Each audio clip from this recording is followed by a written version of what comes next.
Welcome students to EPG Pathshala program. I am Professor Tyagarajan, the Professor and Head of the Department of Sanskrit, Presidency College, Chennai. The subject which we are going to deal with today is Indian culture, in which Indian aesthetics and culture, fine arts, happen to be one paper. In this, today we are going to have the continuation or the second part of the history and development of Sanskrit poetics. In this module, we are going to know who is the trendsetters of poetics. In the earlier module, we saw how the subject poetics as such originated. Now, we are going to see who are the trendsetters of poetics, and we will know the zenith of literary speculation, and in that poeticians like Dandin, Vamana and Anandavardhana, also Abhinavagupta, are all the trendsetters regarding whom we are going to have a study. How do they actually contribute to poetics?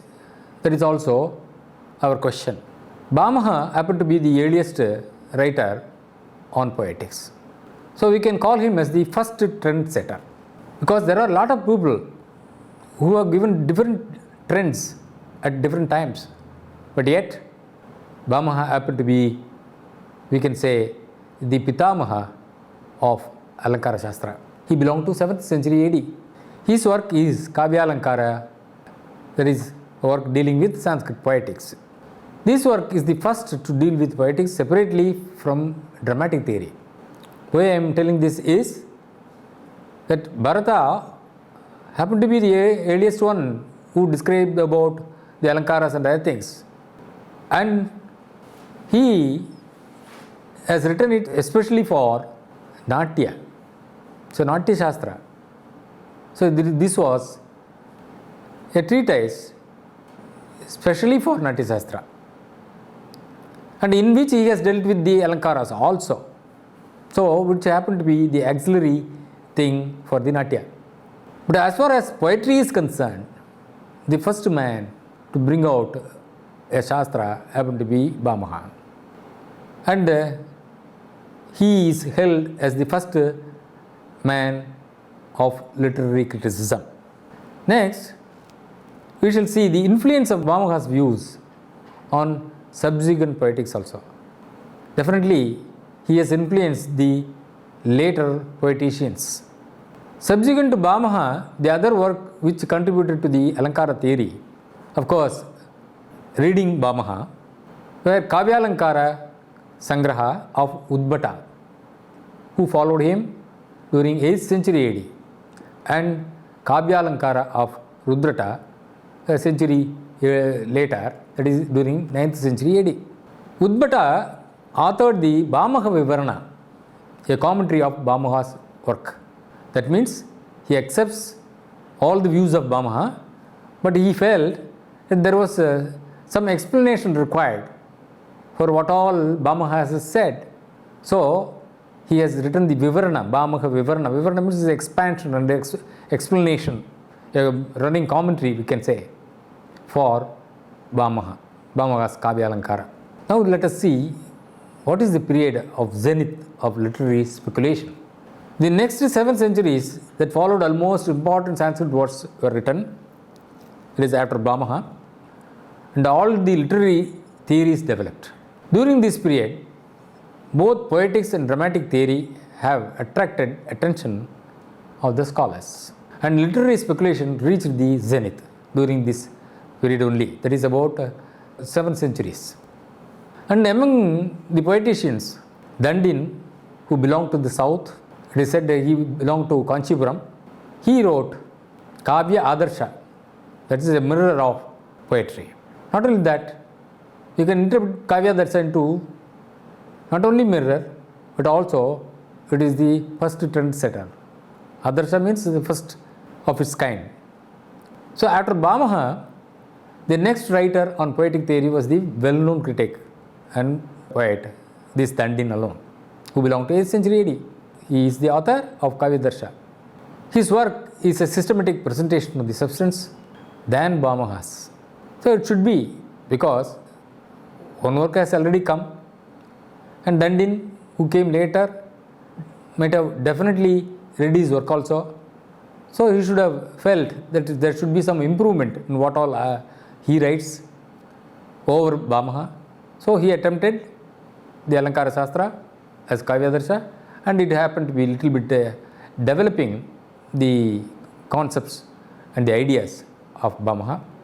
The importance of this work is that it is popular in South India and Ceylon also, where in South India it has been translated. People say it is not actually the original translation. The concept is taken, and of course it was adapted to Tamil, which happened to be Dandi Alangaram. They say in Tamil, Dandi Alangaram, and it has been translated in Sinhalese also. Dandin is recognized as the earliest theorist to devote attention to the Guna Riti aspect of poetry. Because when Bhamaha wrote, he said, Sabdartau Sahitau Kavyam.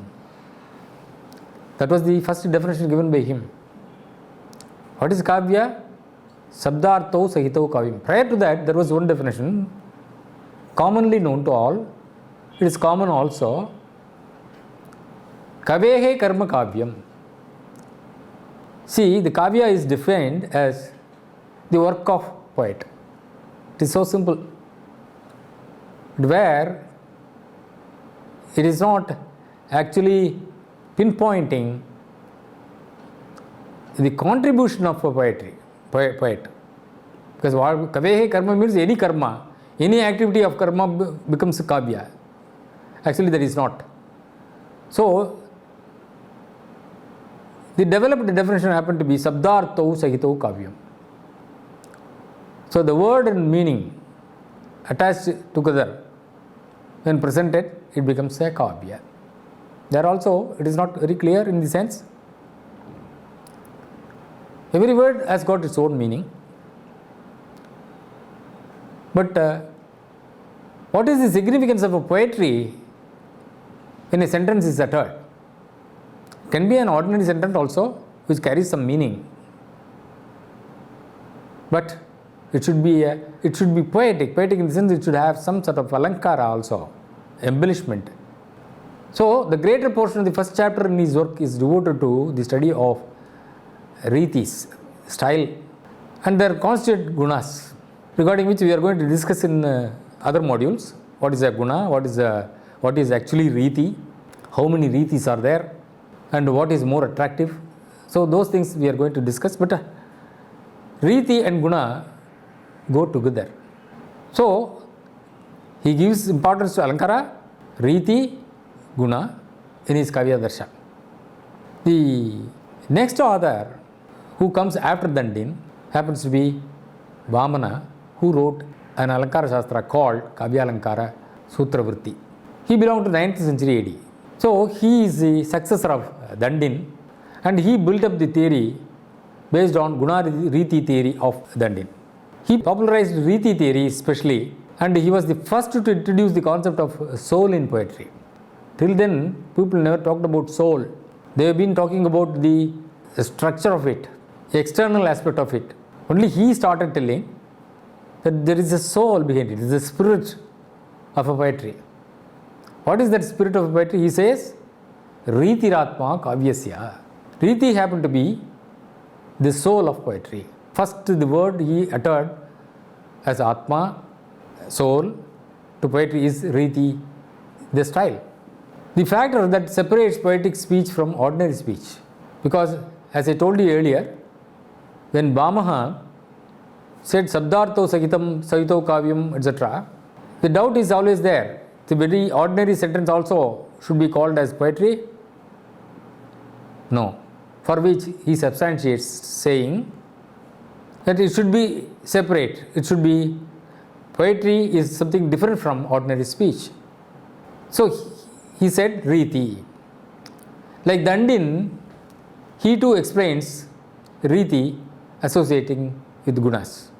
Then comes the greatest giant of literary criticism, Anandavardhana, who is also commented by Abhinav Gupta in his work Abhinav Bharati. Many important theoretical works were written in 9th century AD. Among them, the prominence goes to Dunyaloka, written by the famous aesthetician Anandavardhana, who belonged to Kashmir. This is the most important work in the entire history of Sanskrit poetic theory. He is the greatest literary critic and also the inventor of the theory Dhwani. But he doesn't admit as the inventor. He says that we belong to the school of Dhwani without telling who is actually the original teacher of him. Dunyaloka is his work, and his commentary also said to have been written by him as Dunyaloka Lochana during 10th century AD. So Abhinav Gupta, who is the follower of Dunyaloka and the appreciator of Dhwani, after writing a commentary on this, transformed the entire trend of poetics and gave a turn towards an entirely new perception. These two treatises, that is Dunyaloka and the commentary by Abhinav Gupta, focus on a firm understanding of the aesthetic element in poetry. Their critical view is applauded by the theorists as the best approach to evaluation of poetry. Then onwards, the emphasis got shifted from the formal to the content aspect of poetry. Next, we shall see what is actually the Dhwani theory. He is called, Anandavardhana is called a neo-theorist, and whoever follows him happen to be neo-theorists, Abhinav Gupta too. According to them, and especially Anandavardhana spells out in his Dunyaloka, the importance of the function of suggestion in poetic language. Function is suggestion in poetic language. He says, Kavyasyaatma dhuniriti budaihi yasamamnata purvaha tasya abhavam jagatuhu apare bhaktamahustamanye kechit vacham stitam avishaye tattvamuchustadiyam tena brumaha sagridemana pritaye tat swarupam. That is the first verse itself given by Anandavardhana. What he says? Kavyasyaatma dhunihi. Whereas Vamana said, Kavyasyaatma ritihi, ritiratma kavyasya. That is his statement. Anandavardhana says, Kavyasyaatma dhunihi.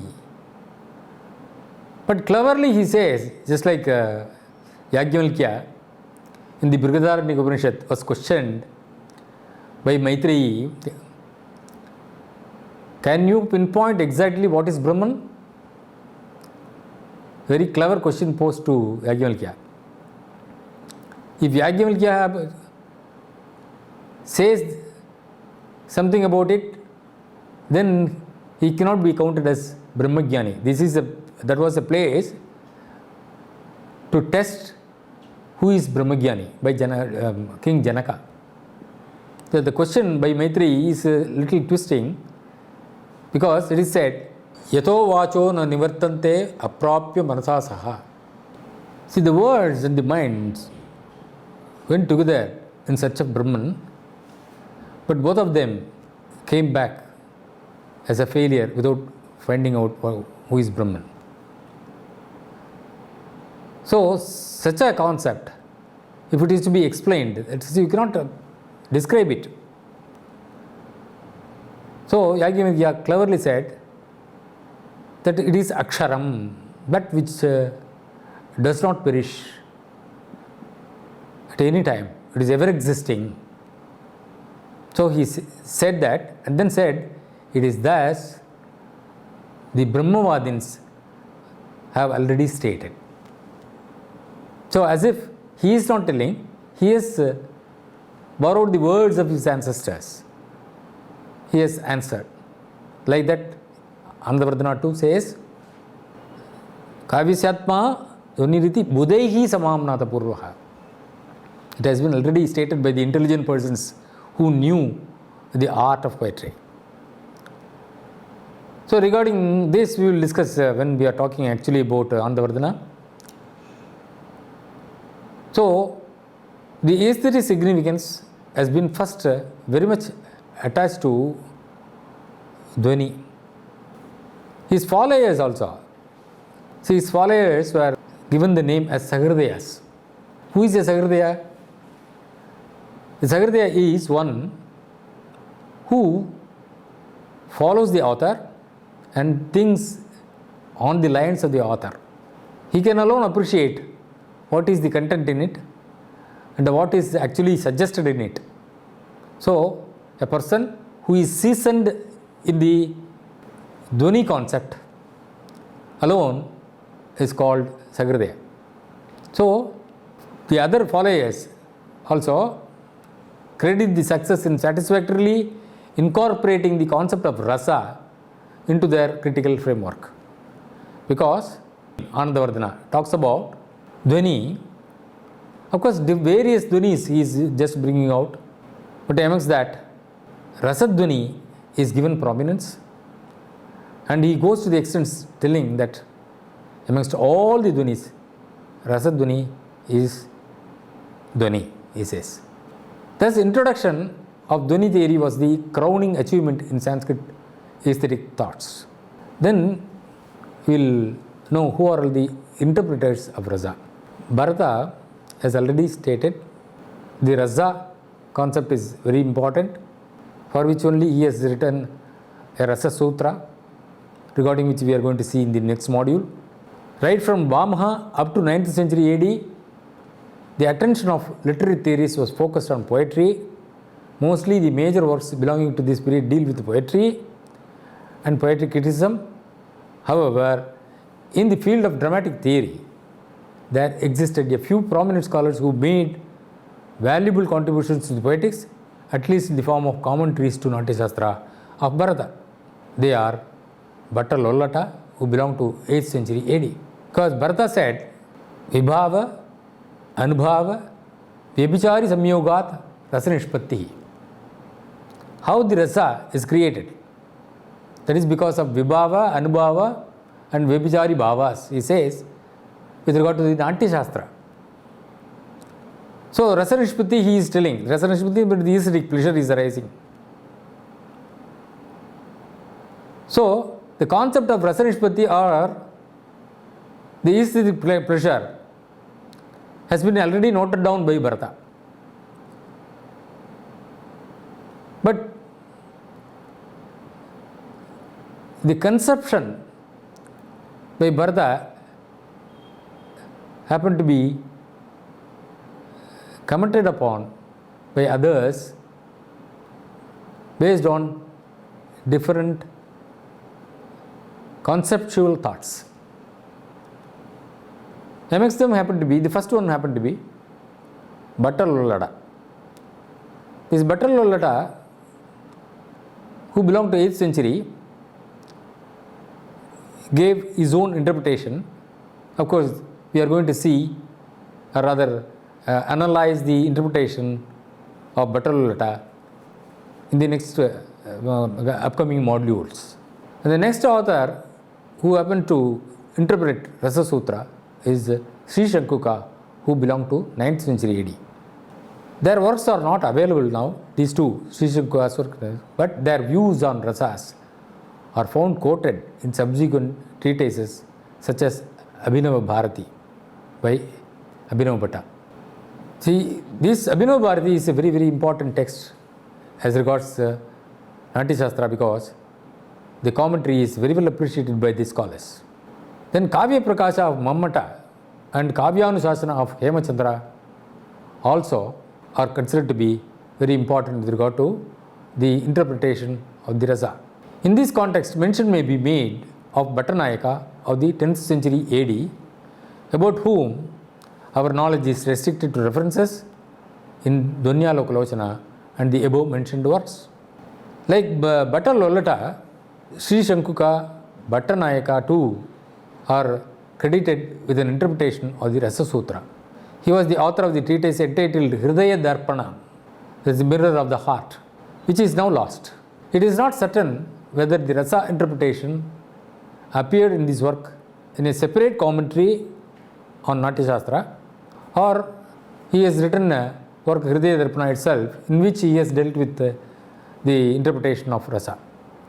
A detailed discussion on interpreters of rasa sutra, as I told you, will be given in the separate module. Now, in this module, we have gone through the different concepts of poetics. First, we saw the Riti theory by Vamana. Riti means style. Style in the presentation, how you are going to write the poetry, the sentences, and the sense echoing over sounds. Such things are being dealt with in the Riti theory. And gunas such as Slesha Prasad Samata, Madhuryam Sukumarata, Arthavritti Rudaratvam, these are all the gunas. And Dandin happens to be belonging to the guna school. Of course, the guna and Riti generally cannot be separately dealt with. Both are together. But however, Dandin also focused on the gunas, more on gunas, and Vamana happens to be focusing more on Riti, and thus both belong to Guna Riti school. So we saw Guna and Riti happen to be the important component of poetry and dealt with by them. And Dandin wrote Kavya Dasha to explain that, and Vamana wrote Kavya Alankara Sutra Vritti. So he wrote Kavya Alankara Sutra and also a Vritti. Vritti means it's a small tippani or commentary, small commentary on that. An explanation, we can say. Instead of telling a commentary, you can just say it is an explanation. So we saw those Riti and Guna school. Later on, we came to know about Dhvani. So, Riti, and we also saw that Vamana happened to be the first person to pronounce Atma for a Kavya, that is Riti Atma Kavyasya, and followed by Anandavardhana, who said, rather, he slightly ignored the Vritti and said their importance happens to be on Dhvani, the suggestive element of a Kavya. Kavyasatma Dhvanihi, he said. And this appears to be something new interpretation as regards Kavya Shastra.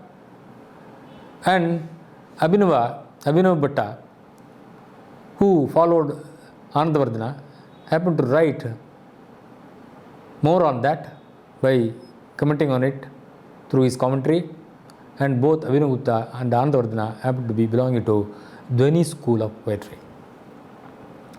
Later on, the Rasa school got its prominence. Of course, Dhvanikara, that is Anandavardhana, has not denied the importance of Rasa. He brings rasa into the world of Dhvani. So even that rasa has to be suggested. So simply telling Sringara, Sringara, Sringara in a poem will not evoke Sringara.